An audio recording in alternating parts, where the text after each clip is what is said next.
అందరికీ నమస్కారం. నా పేరు ఎం మనోరమ, జిఎం వత్స కేజీబీ చిన్నవాడి విజయనగరం జిల్లా.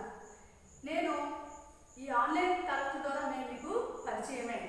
ఈ అవకాశాన్ని ఆన్లైన్ తరగతుల అవకాశాన్ని నాకు ఇచ్చిన సమగ్ర శిక్ష అభియాన్ విజయనగరం వారికి నా యొక్క కృతజ్ఞతలు నేను తెలియజేస్తున్నాను.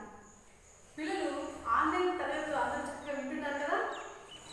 సరే, అయితే ఈరోజు నేను 10వ తరగతి విద్యార్థులకి చెప్పబోయే అంశం ఏమిటంటే అమరావతి పాఠాన్ని మీకు పార్వతీపురానికి చెందిన వరలక్ష్మి మేడం వివరించడం జరిగింది. పాఠంతో పాటు పాఠం తర్వాత ఏంటుంటాయి, వ్యాకరణ అంశాలు ఉంటాయి కదా, భాషాంశాలు. ఈ భాషాంశాలని నేను మీకు పరిచయం చేయడానికి వివరించడానికి ఈరోజు నేను ఇక్కడికి వచ్చాను. ఆన్లైన్ తరగతులు వీక్షిస్తున్న విద్యార్థులంతా తరగతులు వింటున్నారు కదా, అంతా దాంతోపాటు వాళ్ళు ఇచ్చిన హోంవర్క్స్ అందరూ రాస్తున్నారు కదా. చక్కగా హోంవర్క్స్ అందరూ రాయండి. స్కూల్ రీఓపెన్ అయిన తర్వాత ఆ నోట్స్ అంతా ప్రతి టీచర్ చూడటం జరుగుతుంది. కాబట్టి పిల్లలంతా కూడా మేము ఇచ్చే హోంవర్క్ చక్కగా అందరూ రాయండి. ముందుగా ఇప్పుడు ఏంటంటే పిల్లలందరూ ఇంట్లోనే ఉండండి, చక్కగా మాస్క్ వేసుకోండి, కరోనా రాకుండా జాగ్రత్త వహించండి. ఇంట్లోనే ఉంటూ ఆన్లైన్ క్లాసెస్ వింటూ మీ విజ్ఞానాన్ని పెంచుకోండి. ఇప్పుడు ముందుగా మీ యొక్క 10వ తరగతి టెక్స్ట్ బుక్స్ తీయండి. అందరి దగ్గర టెక్స్ట్ బుక్స్ ఉన్నాయి కదా, ఒకసారి తీయండమ్మా. ఇందులో ముందుగా మీరు చూడండి, భాషాంశాలు ఉన్నాయి, కనిపిస్తుంది అందరికీ. భాషాంశాలు ఉన్నాయి కదా. ఏ పాఠం యొక్క భాషాంశాలు ఇవి? అమరావతి యొక్క పాఠం యొక్క భాషాంశాలు నేను మీకు వివరిస్తాను. ఇది అమరావతి 2వ పాఠం. దీని యొక్క భాషాంశాలు ఏంటంటున్నాయో అవన్నీ కూడా నేను మీకు ఈరోజు వివరించడానికి వచ్చాను. అయితే ఈరోజు నేను ఏ అంశాలు మీకు బోధిస్తాను అనేది ఒకసారి చెప్తాను, అందరూ ఒకసారి వినండి. ముందుగా పదజాలంలో సొంత వాక్యాలు ఇంకా పర్యాయ పదాలు ఉన్నాయి, అవి మీకు నేను వివరిస్తాను. దాంతోపాటు వ్యాకరణ అంశాలలో అనునాసిక సంధి, పద్మాది సంధులు నేను మీకు ఈరోజు వివరిస్తాను. ఇంకా నెక్స్ట్ ప్రత్యక్ష పరోక్ష కథనాలని నేను వివరిస్తాను. ఇంకా అలంకారాలు తీసుకుంటే అతిశయోక్తి అలంకారం, ఇవి నేను మీకు ఈరోజు బోధించే అంశాలు. అయితే ముందుగా మనం ఎందుకు వెళ్దాం, భాషాంశాల్లో పదజాలం. ఎక్కడికి వెళ్దాం? పదజాలం. ఈ పదజాలం అంశాలలోకి వెళ్తున్నా. పదజాలంలో ఏంటున్నాయి మీకు మీ టెక్స్ట్ బుక్ అంతా మీరు తీసినట్టయితే ఈ క్రింది పదాలకు అర్థాలు గ్రహించండి, వాటితో సొంత వాక్యాలు రాయండి అని అన్నారు. అందరూ చూస్తున్నారు టెక్స్ట్ బుక్. అంటే ఈరోజు మీకు నేను చెప్పే అంశం ఏంటి? సొంత వాక్యాలు ఈరోజు నేను మీకు చెప్పబోతున్నా. చూడండి, ఈ క్రింది పదాలకు అర్థాలు గ్రహించి వాటికి సొంత వాక్యాలు రాయండి. ఇంతకుముందు చిన్న తరగతిలో మీ సొంత వాక్యాలు రాయడం మీకు అలవాటే, కొత్త ఏమీ కాదు. అయితే 10వ తరగతికి వచ్చిన తర్వాత సొంత వాక్యం ఒక పదం ఇస్తే దానికి అర్థం మీనింగ్ రాసిన తర్వాత మీరు ఏం చేయాలంటే దాన్ని సొంత వాక్యం రాయాలి. సొంత మాటల్లో మనం రాసుకుంటాం కనుక దాన్ని సొంత వాక్యాలు అని అంటాం. వీటికి మంచి మార్కులు వస్తాయి. కాబట్టి విద్యార్థులు జాగ్రత్తగా మీరు బాగా ప్రాక్టీస్ చేయండి. అయితే ఇక్కడ మీకు కొన్ని పదాలు ఇచ్చారు, చూసారా? టెక్స్ట్ బుక్ లో చేరువ అనే పదం ఇచ్చారు. చేరువ అంటే అర్థం ఏంటమ్మా? దగ్గర అని అర్థం. ఇక్కడ ఒక వాక్యం కూడా ఇవ్వడం జరిగింది. ఉపాధ్యాయుని చేరువలో ఉంటే విజ్ఞానం పెరుగుతుంది. ఎక్కడ ఉంటే అందరు రాసుకుంటారు కదా, ఉపాధ్యాయుని చేరువలో ఉంటే విజ్ఞానం పెరుగుతుంది. అక్కడ చేరువ అనే పదం దగ్గర మీరు అండర్లైన్ చేసుకోండి. అందరూ చూస్తున్నారు కదా. నెక్స్ట్, మీరు నోట్బుక్స్, పెన్ను, పేపర్ చేతులకు పట్టుకున్నారు కదా, దాంతోపాటు మీరు ఈ టెక్స్ట్ బుక్ వాచుకో మీ పక్కింటి వాళ్ళనో పొరుగింటి వాళ్ళనో లేకపోతే 10th క్లాస్ అయిపోయిన స్టూడెంట్నో అది తీసుకున్నారు కదా. మరి ఇప్పుడు ఈ వాక్యాలు నేను చెప్తాను, ఈ వాక్యాలతో పాటు సొంత వాక్యాలు కూడా మీరు రాయండి. నేను చెప్పాను కదా, ఈ వాక్యం రాయవలసిన అవసరం అయితే లేదు. పరీక్షలో మీరు సొంతంగా కూడా సొంత మాటల వాక్యాలు రాసుకోవచ్చు. ఇది చాలా ఈజీ అయిన టాపిక్, దాంతోపాటు మంచి మార్కులు కూడా మీకు వచ్చేది అనమాట. కాబట్టి ఫస్ట్ మనం చూసుకుంటే జగజ్జీయ గీయమానము అంటే అర్థం ఏంటంట? పేరు కలిగిన, అంటే మంచి పేరు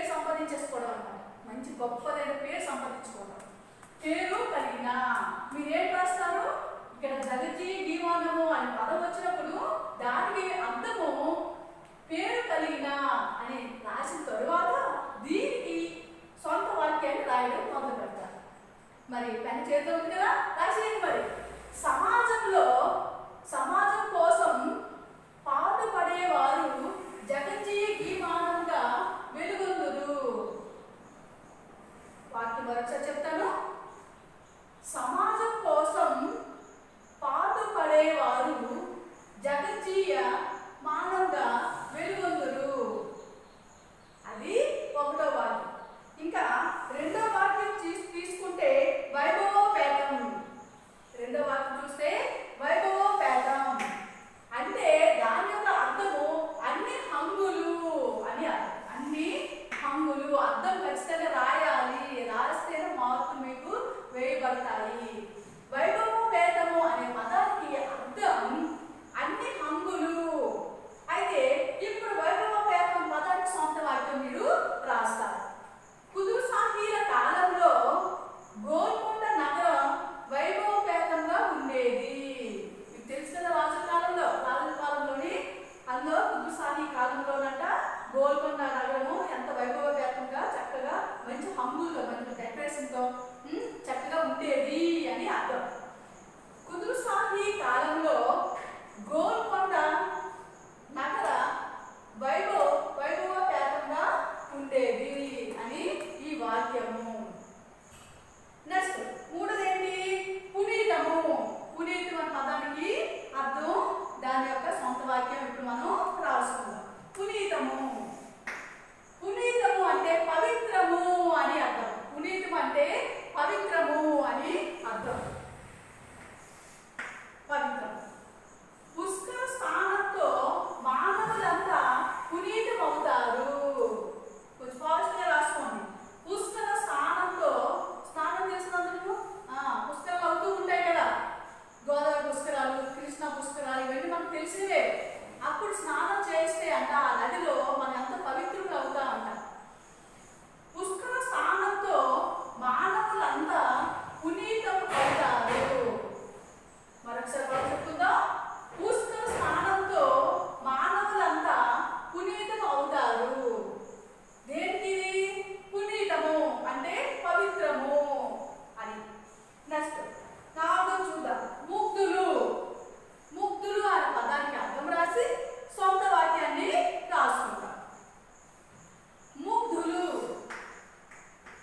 దీనికి అర్థం ఏంటంట? మురిసిపోవు. మురిసిపోవడం అన్నమాట. మురిసిపోవు అని ఒక అర్థం ఉంటే ఆశ్చర్యపోవు అని ఇంకో అర్థం ఉందంట. ఏంటంటే ముగ్ధులు అనే పదానికి అర్థాలు ఏంటంటే మురిసిపోవు, ఆశ్చర్యపోవు అని రెండు రకాల అర్థాలు ఉన్నాయి. ఓరుగల్లు కోటలోని శిల్పాలు చూసిన వారు ముగ్ధులవుతారు. ఓరుగల్లు కోట కదా, 1000 స్తంభాలు కూడా ఎన్ని దగ్గర ఉన్నాయి.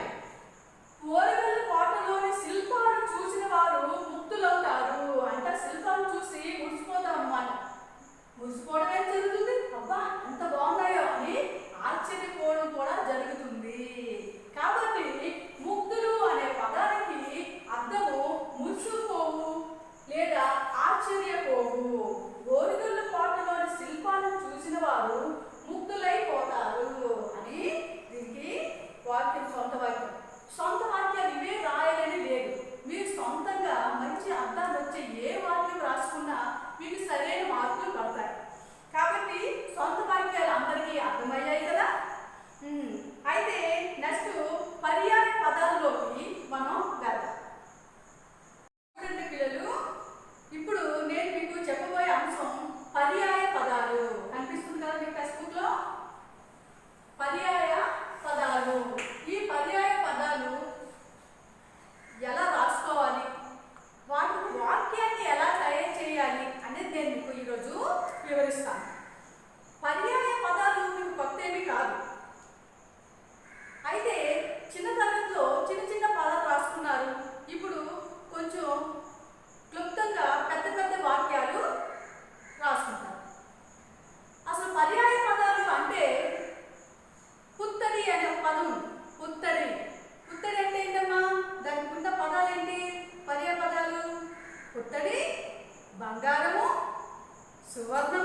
అయితే ఇక్కడ మీకు కొన్ని పదాలు ఇవ్వడం జరిగింది. మీ టెక్స్ట్ బుక్ లో కనుక చూసుకుంటే రెండు, ఈ క్రింది పదాలతో పర్యాయ పదాలు రాసి వాటిలో వాక్యాలను తయారు చేయండి. వాటితో వాక్యాలను కూడా తయారు చేయమంటున్నారు. ఇక్కడ మీకు 4 రకాల వాక్యాలు ఇచ్చారు. పర్యాయ పదాలు అనగానే చాలా మంది ఒక్క పదం రాస్తారు. ఒక్క పదం రాస్తే మీకు సరైన మార్కులు రావు. పర్యాయ పదాలు అంటే 2 లేక 3 పదాలు రాస్తేనే మీకు సరైన మార్కులు పడతాయి.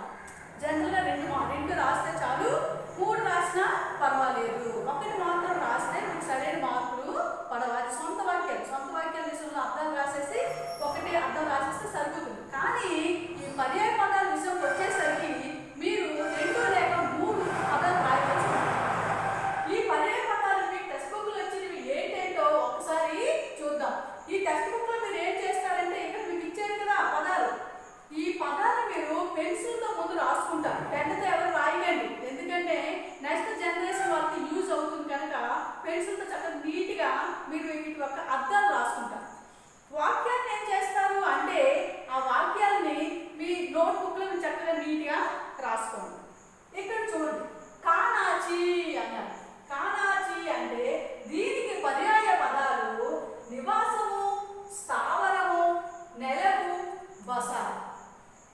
కానాచి అనే పదానికి పర్యాయ పదాలు నివాసము, స్థావరము, నెలవు, బస అనేవి పర్యాయ పదాలు. అంతేనా? శ్రేణి అనే పదానికి అర్థాలు ఏంటి ఇప్పుడు చూద్దాం. పర్యాయ పదాలు ఏంటో చూద్దాం. శ్రేణి అంటే పరంపర, పత్తి, వరుస అనేవి పర్యాయ పదాలు అవుతాయి. శ్రేణి మీకు దీంట్లో రెండోది అన్నమాట. శ్రేణి అనే పదానికి పర్యాయ పదాలు పరంపర, పత్తి, వరుస అనేవి పర్యాయ పదాలు. ఇంకా రాజు అనే పదానికి పర్యాయ పదాలు కనుక మనం తీసుకున్నట్టయితే భూపాలుడు, ప్రభువు, నృపాలుడు, ఏలిక అని ఈ 4 పదాలు పర్యాయ పదాలు. ఏంటంటమ్మా రాజుకి పర్యాయ పదాలు ఏంటి? భూపాలుడు, ప్రభువు, నృపాలుడు, ఏలిక. ఇటువంటివి ఇవి రాజు అనే పదానికి పర్యాయ పదాలు. మరి పురము అనే పర్యాయ పదానికి పర్యాయ పదాలు ఏంటో చూద్దాం. పురము అనే పదానికి పర్యాయ పదాలు ఏంటో చూద్దాం. పురము అంటే పూరి, పట్టణము, నగరము. పురి, పట్టణము, నగరము. ఇది మీకు ఇచ్చిన 4 ఈ టెక్స్ట్ బుక్ లో ఇచ్చిన 4 పర్యాయ పదాలకి పర్యాయ పదాలు 4 పదాలకి పర్యాయ పదాలు. అయితే పర్యాయ పదాలు ఏంటో మీకు తెలుస్తాయి కదమ్మా. మరి వాటితో వాక్యాలు తయారు చేయమంటున్నారు. వాటితో వాక్యాలు తయారు చేయమంటున్నప్పుడు మీరు పరీక్షల్లోనే ఇలా కానాచని రాసి 4 రాయవలసిన అవసరం లేదు. 2 కానీ 3 కానీ రాస్తే చాలు, మీకు బాగా గుర్తుండాలి. మీరు అలాగే 10వ తరగతికి వచ్చేసారు కాబట్టి పెద్ద స్టడీస్ నెక్స్ట్ స్టడీస్ చేస్తారు. అన్ని రకాలకి అర్థాలు తెలియాలి కాబట్టి నేను మీకు 4 ఇవ్వడము, 3 ఇవ్వడం జరిగింది. మీరు పరీక్షలో 2 రాస్తే చాలు, 3 రాసినా చాలు. అయితే ఇప్పుడు వీటి పదాలు వచ్చేసాయి కదా మనకి. ఈ పదాలతో ఇప్పుడు మనం వాక్యాన్ని తయారు చేసుకుందాం. చూడండి, ఫస్ట్ వాక్యం ఏంటి? టెక్స్ట్ బుక్ లో ఏమి ఇచ్చాడు? క్రింది పదాలకు పర్యాయ పదాలు రాసి వాటితో వాక్యాలు రాయండి అన్నారు. కీర్తి అనే పదం ఇచ్చారు. కీర్తి అంటే యశస్సు, ఖ్యాతి. మన ఆంధ్రప్రదేశ్ కీర్తి పతాకం వినువీధులలో రెపరెపలాడాలి. ఏంటమ్మా? మన ఆంధ్రప్రదేశ్ కీర్తి పతాకం వినువీధులలో రెపరెపలాడాలి అని. ఇంకా ఖ్యాతి అనే పదానికి మనం తెలుసుకున్నాం. ఎంతో మంది ఖ్యాతి గడించిన వారు ఆంధ్రప్రదేశ్ యశస్సును పెంచినారు. ఎంతో మంది ఖ్యాతి గడించిన వారు ఆంధ్రప్రదేశ్ యశస్సును పెంచినారు అని 2 వాక్యాలు మీకు మీ టెక్స్ట్ బుక్ లో ఇవ్వడం జరిగింది. అయితే ఇప్పుడు మనం ఏం చేస్తాం? మిగతా 4 ఇచ్చాడు కదా, కానాచి, శ్రేణి, రాజు, పురం, సందేహం, 5 ఇచ్చాడు. అయితే వీటికి అర్థాలు ఏంటో మనం ఒకసారి చూద్దాం. అర్థాలు తెలుసుకున్నాం కదా పర్యాపద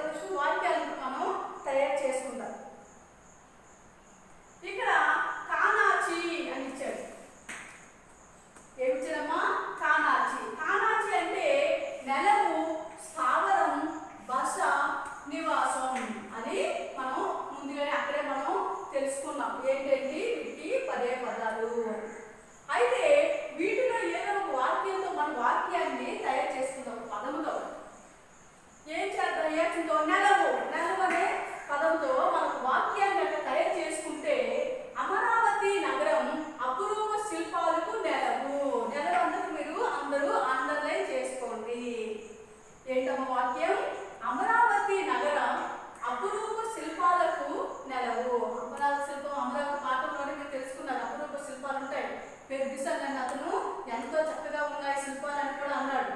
అంతేనా? చాలా విషయాలు మీరు తెలుసుకున్నారు. అయితే అది నిజమే కదా, అమరావతి నగరంలో అపురూప శిల్పాలకు నెలవు. ఇంకా ఇంకో పదం ఏంటి చూస్తున్నాం అంటే మనం స్థావరం. స్థావరం పదానికి ఇప్పుడు మనం వాక్యాన్ని తయారు చేసుకుందాం. తాపసులకు స్థావరం పవిత్ర హిమాలయాలు. తాపసులకు స్థావరం పవిత్ర హిమాలయాలు. తాపసులు అంటే ఎవరమ్మా? ఋషులు. ఋషులంట వాళ్ళకి మంచి స్థలం ఏంటంట? పవిత్రమైన స్థలం హిమాలయాలు. అందుకని చక్కగా తపస్సు చేసుకోవచ్చు కనుక వాళ్ళకి అదే సరైన కాంగాచి అన్నమాట. ఇంకా ఇంకొక పదం తీసుకుంటే శ్రేణి. శ్రేణి అనే పదానికి మనం పర్యాయ పదాలు తెలుసుకుందాం, వాటితో వాక్యాలను తెలుసుకుందాం. ప్రార్థనా సమయంలో విద్యార్థులు వరుసలో నిల్చుంటారు. స్కూల్లో ప్రేయర్ అవుతుంది కదా, ప్రార్థన సమయం అంటే మనకు తెలిసింది అదే ప్రేయర్. స్కూల్లో చక్కగా వరుసలో చక్కగా నిల్చుంటాం అందరూ, మీరు మేము అందరం కూడా కదా. అదే శ్రేణి అంటే వరుస అని అర్థం. ప్రార్థనా సమయంలో విద్యార్థులు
వాక్యాలను కూడా మనం తెలుసుకున్నాం.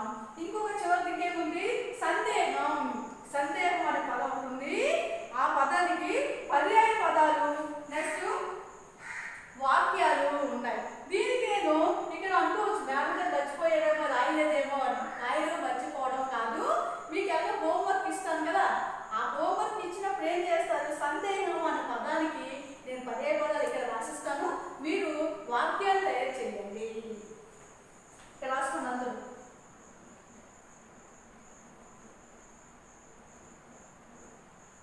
సందేహం.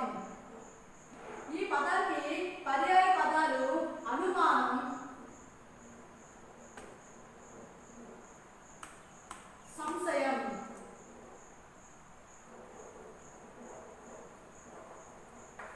అర్థమవుతుందా? అర్థమవుతుంది. ఇక్కడ నీటికి రాస్తాం.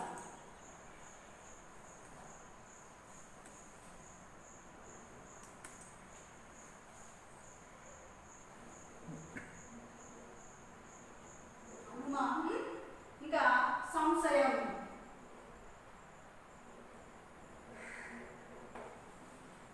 దీనికి మీరు ఏం చేస్తారంటే వాక్యాల్ని తయారు చేసుకుని, అర్థం చెప్పాను కదా, నేను పర్యాయ పదం చెప్పాను కదా, ఆ పర్యాయ పదానికి మీరు ఏం చేస్తారంటే అక్కడ మీరంతా కూడా రాసుకుంటారు, హోంవర్క్ కింద రాసుకుంటారు. నేను లాస్ట్లో కూడా మీకు హోంవర్క్ ఇచ్చినప్పుడు మరొకసారి నేను దాన్ని మీకు చెప్పడం జరుగుతుంది. ఇంతవరకు ఏంటని తెలుసుకున్నారమ్మా మీరంతా? పదజాలము ఇంకా పర్యాయ పదాలు తెలుసుకున్నారు. నెక్స్ట్ అంశము వ్యాకరణాంశము. వ్యాకరణాంశం ఉంది. ఈ వ్యాకరణాంశంలో అనునాసిక సంధి, పద్మాది సంధులు ఉన్నాయి. దానికోసం ఇప్పుడు మనం తెలుసుకుందాం.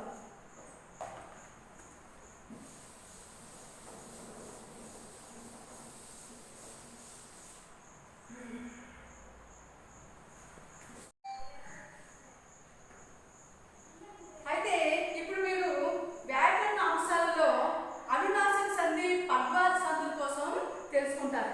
అయితే ముందుగా అనునాసిక సంధి కోసం నేను ఇప్పుడు మీకు చెప్తాను. ఈ అనునాసిక సంధి అనేది మీకు ఇంతకు ముందు క్లాసుల్లోనే వచ్చినప్పటికీ ఇంకొంచెం డీటెయిల్గా నేను మీకు వివరించడం జరుగుతుంది. అనునాసిక సంధి చిన్నప్పుడు మీరు 7వ తరగతిలోనే తెలుసుకున్నారు కదా. అనునాసికలు అంటే ఏంటో తెలుసుకున్నారు. సంధి కోసం తెలుసుకోలేదు కానీ అనునాసికలు అంటే ఏంటో మీరు తెలుసుకున్నారు. 7వ తరగతి పాఠంలోనే సరళాలు, పరుసాలు, అనునాసికాలు, అంతఃస్థానాలు ఇటువంటివన్నీ కూడా మీరు తెలుసుకోవడం జరిగింది. అసలు అనునాసికము, నాసికం అంటే ఏంటమ్మా? ముక్కు అని అర్థం. నాసికం అంటే ఏంటి? ముక్కు అని అర్థం.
చేసుకున్నాం. అయితే మీ టెక్స్ట్ బుక్ లో ఇక్కడ చూడండి, అందరూ ఒకసారి టెక్స్ట్ బుక్ లోకి వెళ్ళండి. ఈ క్రింద వాక్యాల్లో ఉన్న అనునాసిక పద్వాది సందులను పదాలు గుర్తించి విడదీయండి, సూత్రం రాయండి అని అడుగుతున్నారు. ఇందులో ఎక్కడెక్కడ ఏ పదాలు ఉన్నాయి అనేది మనం ఇక్కడ ఒకసారి మనం గుర్తు చేసుకుందాం. ఎక్కడ కూర్చున్నది మరిచిపోయి తన్మలమై చూసేవాళ్ళము. ఇక్కడ తన్మయ అనే పదం కనిపించింది కదా, కాబట్టి దాన్ని అండర్లైన్ చేసుకోండి. మీరు సందేహపడన అవసరం లేదు. అక్కడ సందేహం అనే పదాన్ని కూడా అండర్లైన్ చేసుకోండి. పురాణ వాజ్మేయం చూసి భయపడకు, చదివి ఆనందపడు. అక్కడ వాజ్మేయం అనే పదం కూడా మీరు అండర్లైన్ చేసుకోండి. ఇంకా భయపడకు, ఆనందపడు అనే పదాన్ని కూడా మనం అండర్లైన్ చేసుకోండి. ఎందుకంటే ఇక్కడ అనునాసిక సంధితో పాటు పద్వాది సంధులు కూడా వివరించమన్నారు కనుక అవి కూడా మీరు అండర్లైన్ చేసుకోండి. ఇంకా సన్నుతి చేయి, సన్నుతి అనే పదాన్ని కూడా మీరు అండర్లైన్ చేసుకోండి. పిల్లలు అందరూ వింటున్నారు కదా. రాన్మని యుద్ధంలో భంగపడడు, ఇది కూడా రాన్మని భంగపడడు అనే పదాన్ని కూడా మీరు అండర్లైన్ చేసుకోండి. ఇప్పుడు ఇందులో అనునాసిక సంధులు ఏంటున్నాయి, పద్వాది సంధులు ఏంటేంటి ఉన్నాయో మనం విడదీసుకొని అనునాసిక సంధి కోసం మనం తెలుసుకుందాం. ఇందులో మొదటగా చూడండి, ఎక్కడ కూర్చుని వైవరించిపోయి తన్మలమై చూసే వాళ్ళము. ఆ తన్మయి అనే పదాన్ని కనుక మనం రాసుకుందాం. దాన్ని ఇప్పుడు మీకు నేను వివరిస్తాను. తన్మయి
దాంట్లో మనకి రావాలి అని. నెక్స్ట్ వాజ్మయం, రెండు మనం చూసుకుంటే వాజ్మయం, వాక్ ప్లస్ మయం వాజ్మయం, వాక్ ప్లస్ మయం వాజ్మయం కదా. వాక్ ఇక్కడ అంటే ఏంటి, ఫస్ట్ కదా, ఫస్ట్ది కానప్పుడు ఇక్కడ జావుదా, కాబట్టి వాజ్మయం, వాక్ ప్లస్ మయం వాజ్మయం. ఇక్కడ మనకు పూర్వపదం, ఇది పరపదం, పరపదంలో మా గనక రావాలి కనుక మనకి మా కూడా వచ్చింది. నెక్స్ట్ మూడవ పదం చూసుకుంటే సన్నుతి, సన్నుతి, సత్ ప్లస్ నుతి, సన్నుతి, సత్ ప్లస్ నుతి, సన్నుతి. ఇక్కడ కూడా తా వచ్చింది. తా వస్తే 1 2 3 4 తా వచ్చిందంటే 1 2 3 4 నా రావాలి ప్రొనౌన్సన్స్ లో. కాబట్టి సత్ ప్లస్ నుతి, సన్నుతి. ఇక్కడ మనకి నా గాని ఇక నువ్వు గాని అక్షరాలు రావాలి కనుక పరపదంలో మనకి అక్షరం వచ్చింది. ఇంకా రాన్మని,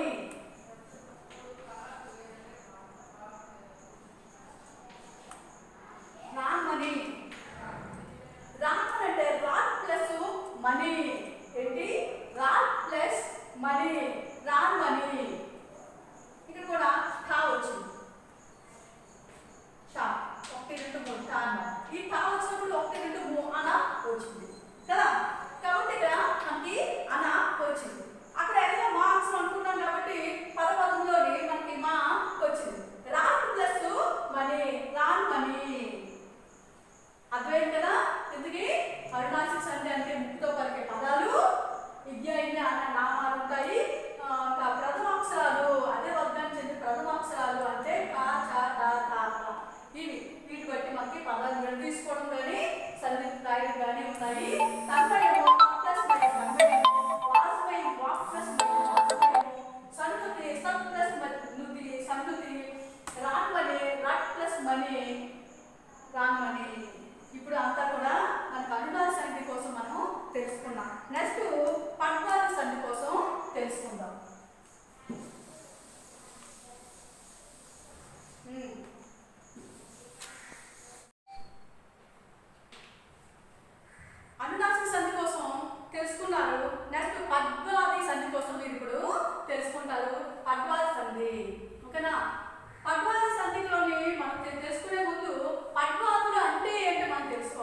మనకు అర్థం కొత్తగా. ఇది పడ్వాల సంధి రాసుకున్నారు కదా. ఇందులో మరికొన్ని పడ్వాల సంధులు ఉన్నాయి. ఆ పడ్వాల సంధులు ఇందులో ఏంటంటే ఉన్నాయో మీరు గుర్తించి, ఇప్పుడు ఏమంటే మీకు అన్వాల సంధి అంటే తెలిసింది, పడ్వాల సంధి అంటే ఏంటో తెలిసింది కదా. అందుకనే పడ్వాల సంధులు ఇందులో ఏమేమి ఉన్నాయో అవి ఒకసారి అండర్లైన్ చేసుకున్నారు కదా. మీరు హోంవర్క్ కింద ఆ పదాలు మీరు రాసుకుంటారు. నెక్స్ట్, ఈ క్రింద వాక్యాలు ప్రత్యక్ష పరోక్ష కథనాలు మార్చి రాయండి. ప్రత్యక్ష పరోక్ష కథనాలు అని హెడ్డింగ్ పెట్టుకోండి అందరూ. ప్రత్యక్ష పరోక్ష కథనాలు, ప్రత్యక్ష పరోక్ష కథనాలు ఇది మీరు 9వ తరగతిలో తెలుసుకున్నదే అయినప్పటికీ మరొకసారి నేను వివరించడం జరుగుతుంది. ఈ ప్రత్యక్ష పరోక్ష కథనాలు అనేసరికి చిన్న చిన్న పదాలని మీరు రాంగ్ రాస్తూ ఉంటారు. ఇక్కడ అనే పదాన్ని అక్కడని, అక్కడ పదాన్ని ఇక్కడని, కొంచెం కొంచెం చిన్న చిన్న పదాలని మీరు మార్చి మార్చి రాసిస్తున్నారు. కాబట్టి ఈ పట్టిక కనుక మీరు అందరూ రాసుకోండి అమ్మా. పట్టిక చూస్తున్నట్టు కనిపిస్తుంది అందరికీ. ఈ పట్టిక కనుక మీరు బాగా కంఠస్థ చేసినట్టయితే బాగా ఎక్కించుకోండి అందరూ నీట్గా. ఇది ఎక్కించుకుంటే అంటే ప్రత్యక్ష పదంలో ఉన్న వాక్యము పరోక్ష పదంలోకి వెళ్ళేసరికి ఏ విధంగా మారుతుంది. ఇక్కడ చూడండి, ప్రత్యక్ష పరోక్ష కథనాలు, ప్రత్యక్ష వాక్యాలు, పరోక్ష వాక్యాలు. ప్రత్యక్ష వాక్యంలో నన్ను అనే పదం ఉంది. పరోక్ష పదం తెలిసరికి తనను అనిగా మారుతుంది. ప్రత్యక్షంలో ఇది ఉన్న పదము పరోక్షం వెళ్ళేసరికి అదిగా మారుతుంది. ఇంకా నాకు అనే పదం తనకు అని మారుతుంది. మా వాళ్ళు అంటే మా అనే పదం వస్తే వాళ్ళు, మాకు అంటే వాళ్ళకు, వాళ్ళు అనిగా మారుతుంది. ఇంకా నీవు అనే ప్రత్యక్ష పదము వాడు అనేగా పరోక్ష పదంలోకి వెళ్ళేసరికి వాడుగా మారుతుంది. ఇక్కడ అనే ప్రత్యక్ష పదము పరోక్ష పదంలోకి వెళ్ళేసరికి ఇక్కడ అనేది కాస్త అక్కడగా మారిపోతుంది. మీరు అనే పదము పరోక్షంలోకి వెళ్ళేసరికి వారుగా మారుతుంది. ఇంకా నేను అనే ప్రత్యక్ష పదము పరోక్షంలోకి వెళ్ళేసరికి తానుగా మారుతుంది. ఇంకా ప్రత్యక్ష పరోక్ష పదనాలు ఏ విధంగా పదాలు మారాయో మీరు తెలుసుకున్నాం. సో ప్రత్యక్ష పరోక్ష కథనాలు అంటే ప్రత్యక్షంగా ఒక వ్యక్తి మాట్లాడేటప్పుడు ఆ మధ్య వ్యక్తితో కాకుండా అంటే ప్రత్యేకించి మాట్లాడాడు అనుకోండి, అప్పుడు మనం ప్రత్యక్షంగా ప్రత్యక్ష పదాలు, ప్రత్యక్ష కథనాలు అంటారు. ఒక వ్యక్తి మాటలు చెప్పిన మాటలు విని మూడో వ్యక్తికి తెలియజేసినప్పుడు పదాలు మారుతూ ఉంటాయి. అప్పుడు పరోక్షంగా చెప్పాం మనం, ప్రత్యక్షంగా కాకుండా ఒక చెప్పిన మాటలు విని వాళ్ళ మాటలు మనం చెప్తున్నాం కాబట్టి అప్పుడు అది పరోక్ష వాక్యం అవుతుంది. ప్రత్యక్ష పరోక్ష వాక్యాలు ఈ విధంగా ప్రత్యక్ష వాక్యంలో ఉండే పదాలు పరోక్ష వాక్యంలోకి వెళ్ళేటప్పుడు ఈ విధంగా మనకి మారుతాయి. ప్రత్యక్ష వాక్యము అన్నప్పుడు ఇక్కడ కనుక మనం తీసుకున్నట్టయితే ఇక్కడ చూడండి, ప్రత్యక్ష వాక్యాలు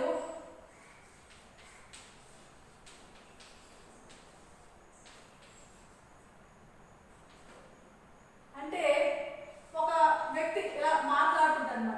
మాట్లాడినప్పుడు మా మాటలన్నీ ఇలా ఉంటాయి. అదే పరోక్ష వాక్యంలోకి వచ్చేసరికి ఒకరు చెప్పిన మాటలు అవి విని ఇక్కడ ఇంకో వ్యక్తి ఉంటాడు. ఈ మాట ఎట్లా వచ్చి ఈ మాటల ద్వారా ఇంకో అవతల వ్యక్తికి చేరి దాన్ని పరోక్ష వాక్యము అని అంటారు. ప్రత్యక్ష వాక్యము, పరోక్ష వాక్యము అని ఈ విధంగా మాట అనేది జరుగుతూ ఉంటుంది. అయితే ప్రత్యక్ష వాక్యాన్ని పరోక్ష వాక్యం మార్చండి అని, లేదంటే పరోక్ష వాక్యాన్ని ఇచ్చి ప్రత్యక్ష వాక్యంలో మార్చండి అని మీకు పరీక్షల్లో అడుగుతూ ఉంటాడు. ప్రత్యక్ష వాక్యంలో కనుక మనం చూసుకుంటే ముందు ప్రత్యక్ష వాక్యంలో మార్పులు ఏంటో మనం చూసుకుందాం.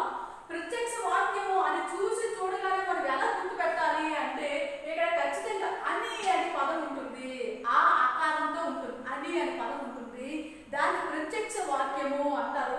ఖచ్చితంగా ఆకారం ఆ నీ అనే పదం ఖచ్చితంగా ప్రత్యక్ష వాక్యంలో మనకి కనిపిస్తుంది. దాంతో పాటు ఇన్వర్టెడ్ కామర్స్ అంటారు వీటిని, లేదంటే ఉద్ధరణ చిహ్నాలు, మన తెలుగులో ఉద్ధరణ చిహ్నాలు అని అంటారు. ఈ ప్రత్యక్ష వాక్యంలో ఖచ్చితంగా ఉద్ధరణ చిహ్నాలు అనేవి ఖచ్చితంగా ఉంటాయి. ఇవి ఖచ్చితంగా ఉద్ధరణ చిహ్నాలు ఉన్నాయి. ఇక్కడ ఆ అనే పదం ఉందంటే క్రియాపదం పక్కనే మనకి ఆ అనేది ఆకారంతో అని అనే పదం ఉంటుంది కనుక ప్రత్యక్ష వాక్యాన్ని మనం ఈజీగా గుర్తుపట్టగలము. ఇదే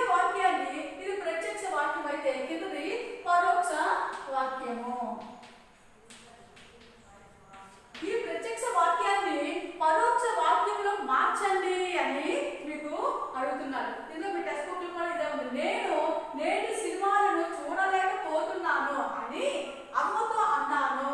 ఇక్కడ ఇన్వర్టెడ్ కామర్స్ ఉన్నాయి కాబట్టి అని అనే పదం ఖచ్చితంగా మనకు కనిపిస్తుంది కాబట్టి ఇది ప్రత్యక్ష వాక్యము. దీన్ని పరోక్ష వాక్యంలోకి మార్చితే ఏ విధంగా ఉంటుంది? ముందు మనం అక్కడ అనుకున్నాం కదా, నేను అనే పదం వచ్చింది. నేను అనే పదంలో మనం ఇక్కడ తీసుకున్నట్టయితే నేను అనే పదం ప్రత్యక్ష వాక్యంలో ఉంటే పరోక్ష వాక్యంలోకి వచ్చేసరికి ఏ పదంగా మారుతుంది? తాను అనే పదంగా మారుతుంది. కాబట్టి ఇక్కడ తాను చూసారా, నేను అనే పదం ఏ విధంగా మారింది? తాను అనే పదంగా మారింది. మిగతాదంతా సేమ్ టు సేమ్ అలాగే వస్తుంది. నేటి సినిమాలను చూడలేకపోతున్నాను అనే పదం అంతా ఇలానే వస్తుంది సేమ్. ఇక్కడ మనం క్రియా పదానికి ఇక్కడ అని వచ్చినప్పుడు ఇక్కడ అకారం ఉండదు అని ముందే అనుకున్నాం. క్రియా పదంతో కలిసిపోతుంది. ఇక్కడ క్రియా పదంతో విడదీసాం. క్రియ అంటే చేయడం, చంద్రబాబు పదం మీకు తెలిసిన క్రియ కోసం క్రియా పదంతో విడిగా ఉంటుంది ప్రత్యక్ష వాక్యంలో.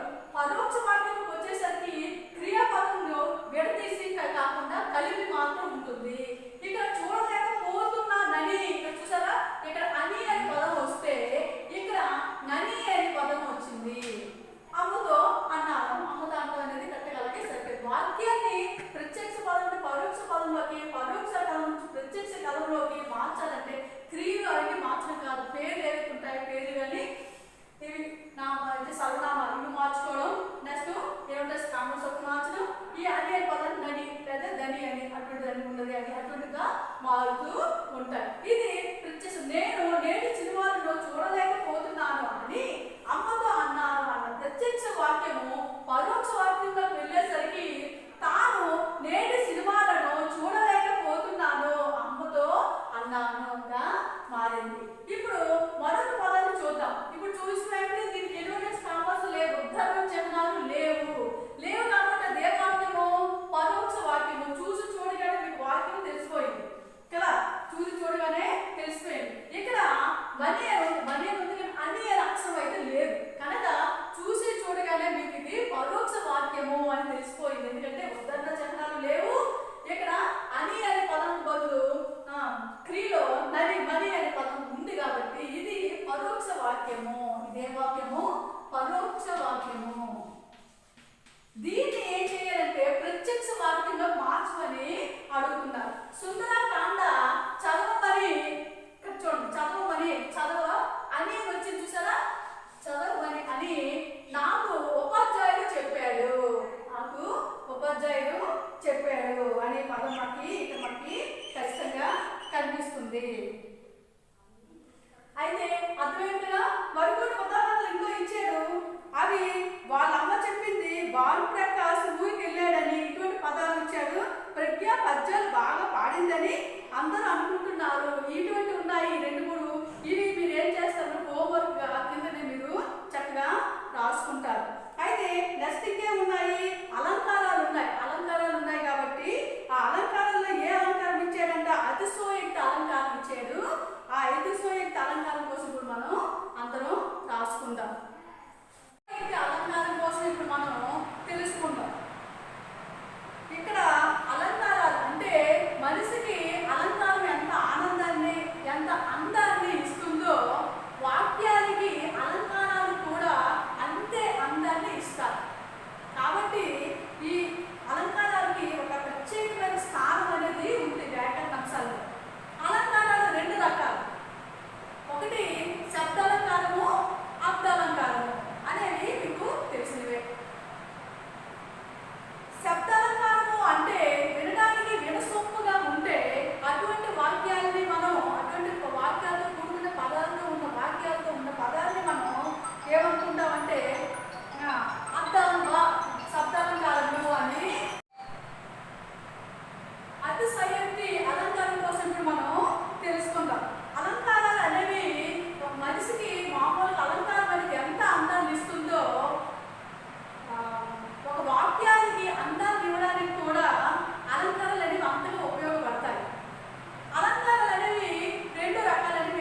విషయం అంటే చిన్నది గోరు విషయం కొండంతగా చేసి చెప్పేయడం, చిన్న విషయాన్ని చాలా పెద్దదిగా మనం చేసి చెప్పేస్తే అటువంటి విషయాన్ని అతిశయోక్తి అలంకారము అని అంటారు. ఇక్కడ కూడా చూడండి, ఎగ్జాంపుల్ చూడండి, వాడు తాటి చెట్టు అంత పొడవు ఉన్నాడు. అసలు మనిషి అంటే వాడు ఎవరు తాటి చెట్టు అంత పొడవు ఉంటాడమ్మా? ఉంటాడా? ఉండదు కదా. కానీ ఇక్కడ ఏమంటున్నాడు? వాడు తాటి చెట్టు అంత పొడవు ఉన్నాడు అంటే ఇక్కడ మనం తెలుసుకుని నచ్చింది అంటే అతిగా చెప్పేశాడు. ఏంటి అతిగా చెప్పాడు? పొడవు అనమాట. పొడవు దేంతో పోల్చాడు? ఆయన తాటి చెట్టు అంత పొడవే ఉన్నాడంట. అంటే వెంటనే మనకి ఇది నిజం కాదు అని తెలిసిపోతుంది కదా, ఎక్కువగా వర్తించేశాడు అని తెలిసిపోతుంది కదా. అదే చూడండి, వాడు తాటి చెట్టు అంత పొడవు ఉన్నాడు అంటే ఇక్కడ ఉన్నదానికన్నా విషయాన్ని ఎక్కువ చేసి చెప్పాడు కాబట్టి ఇది అతిశయోక్తి అలంకారము అవుతుంది. దేవదే గోపురాలు ఆకాశాన్ని అంటుతున్నాయి. ఆ ఊర్లోని టెంపుల్స్ ఉన్నాయంట, అంటే ఆలయాలు.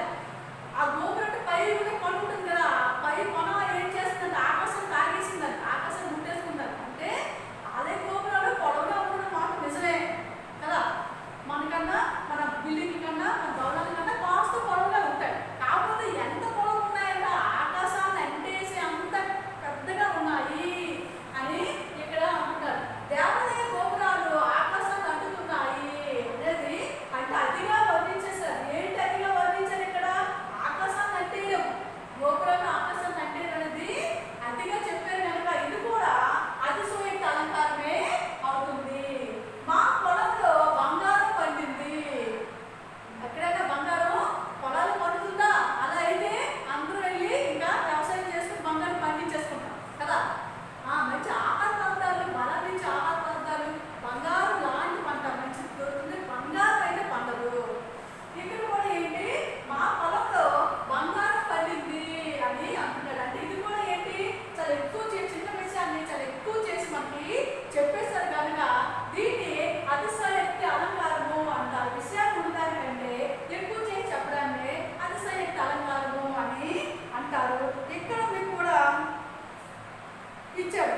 అతిశయోక్తి అలంకారాలు ఏంటంటో మీకు ఇక్కడ ఈ టెక్స్ట్ బుక్ లో మీకు ఇవ్వడం జరిగింది. దాంతో పాటు ఇక్కడ ఒక కంద పద్యాన్ని కూడా మీకు ఇచ్చాడమ్మా. కంద పద్యం ఉంది, ఒకసారి చూడండి అందరూ.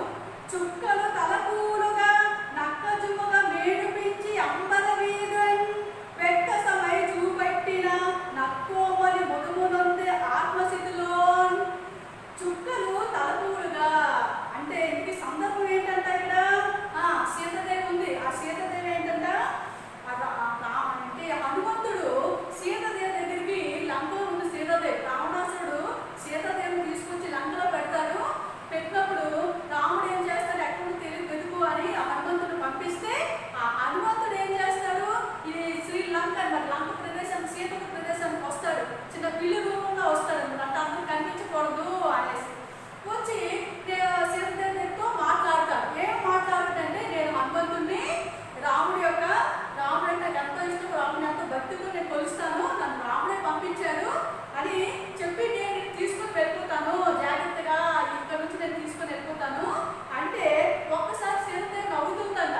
నువ్వు చూస్తే పిల్లలు ఇంత ఉన్నావు, నువ్వేంటి తీసుకొని వెళ్తావు అని అంటే అప్పుడు హనుమంతుడు ఏం చేస్తాడంటే ఒక్కసారిగా పెరిగి తన బలాన్ని చూపిస్తే విశాలంగా శరీరంతో ఒక్కసారిగా పైకి ఎగిరి తన శరీరాన్ని పెంచి చూసావా తల్లి, నేను ఎంత పొడవుగా ఉన్నాను, ఎంత బలంగా ఉన్నాను అని చూపిస్తాడంట. ఆ సందర్భంలోనే అతను పొడవు పెరిగిన మాట నిజమే. అయితే మరి ఆకాశంలో వెళ్ళిపోయి ఆకాశంలో ఉన్న నక్షత్రాలు ఉన్నాయి కదా, ఆ నక్షత్రాలు తన జుట్టులోకి వెళ్ళిపోయి అవి పువ్వులుగా మెరుపులా మెరిసిపోతున్నాయి అన్న వారికి అతిశయోక్తే. కాబట్టి అంటే కొంచెం ఎక్కువ చేసి చెప్పారు కనుక ఇది ఏమిటి అతిశయోక్తి అలంకారము అయింది. ఇక్కడ చూడండి, చుక్కల తలపూలుగా అంటే చుక్కలన్నీ ఎలా అయిపోయాయంట, ఆ హనుమంతుడు ఎగురుతున్నప్పుడు హనుమంతుడు జుట్టు ఉంటుంది కదా, ఆ జుట్టులోని ఆ నక్షత్రాలు వెళ్ళిపోయి పువ్వులాగా మెల్లగా మెరిసిపోతూ ఉన్నాయి. నక్కజముగా మేడు పెంచి, నక్కజముగా అనేసి అంటే ఆశ్చర్యంగా, నక్కజము అంటే ఆశ్చర్యం కలిగించేలాగా, ఎవరికి ఆశ్చర్యం కలిగించేలాగా, సీతాదేవికి ఆశ్చర్యం కలిగించేలాగా మేడు పెంచి, మేడంటే ఏంటి, శరీరాన్ని ఒక్కసారిగా పెంచారు. అంబర మీద అంటే ఏంటమ్మా, ఆకాశం మీదలో ఆకాశం మీద వరకు తన శరీరాన్ని పెంచడం జరిగిందంట. వెక్కస వెడల్పుగా అక్కడ చూపెట్టినట్టే వెడల్పుగా అయిపోయాడంట. అయిపోయి చూపెట్టాడు. చూపడం అంటే చూపించడం అనమాట. నక్కోమలి, నక్కోమలి నా ప్లస్ కోమలి, నక్కోమలి ఏ సందం ఇది? త్రిక సంధి. నక్కోమలి నా ప్లస్ నక్కోమలి అంటే ఆ ప్లస్ కోమలి నక్కోమలి, ఆ ప్లస్ కోమలి అక్కోమలి అనేది త్రిక సంధి అయింది. అయితే ముందు ఆత్మస్థితిలో అంటే ఆ సీతాదేవి, ఆ కోమలి అయిన సీతాదేవి ఒక్కసారిగా నవ్విందంట. అంటే నిజమేంది.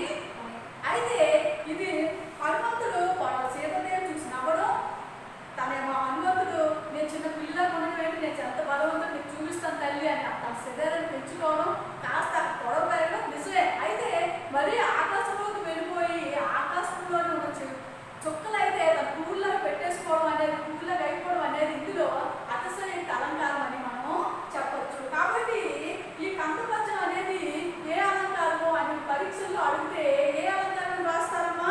అతిశయోక్తి అలంకారం అని మీరు రాస్తారు. ఇంతవరకు అమరావతి పాఠంలో మనం ఏంటి తెలుసుకున్నామమ్మా? పదజాలంలోని అర్థాలు, పర్యాయ పదాలు, అనునాసిక సంధి, పద్వాది సంధి, ప్రత్యక్ష పరోక్ష కథనాలు, ఇంకా అలంకారాల కోసం మీరు తెలుసుకున్నారు కదా. ఇప్పుడు ఏం చేస్తారంటే మీకు కొంచెం హోంవర్క్ ఇస్తాను. ఆ హోంవర్క్ చాలా నీట్గా చక్కగా రాసుకొని ఉంచుకుంటారు. నెక్స్ట్ స్కూల్ రీఓపెనింగ్ అయిన తర్వాత అవి హోంవర్క్ మేము చూడడం జరుగుతుంది. కాబట్టి పిల్లలంతా నా లెసన్ మీకు అర్థమైందని అనుకుంటున్నాను. ఇప్పుడు హోంవర్క్ ఇస్తాను. అందరూ కూడా పెద్ద పేపర్ ఒకసారి ఉంది కదా, ఒకసారి హోంవర్క్ అనేది పెట్టుకొని రాయండి. ఇప్పుడు మీకు పాఠంలోని వ్యాకరణ అంశాలు వివరించడం జరిగింది కదా. అయితే హోంవర్క్ అనేది ఇచ్చుకుందాం. ఈ హోంవర్క్ తప్పకుండా మీరంతా రాయండి. రాయడం వల్ల ఇంకా కొంచెం మీకు ప్రాక్టీస్ అవుతుంది. ఇవి రాసి ఉంచుకోండి జాగ్రత్తగా. రీఓపెనింగ్ అయిన తర్వాత స్కూల్స్ అప్పుడు టీచర్స్ అందరూ చూడడం జరుగుతుంది కనుక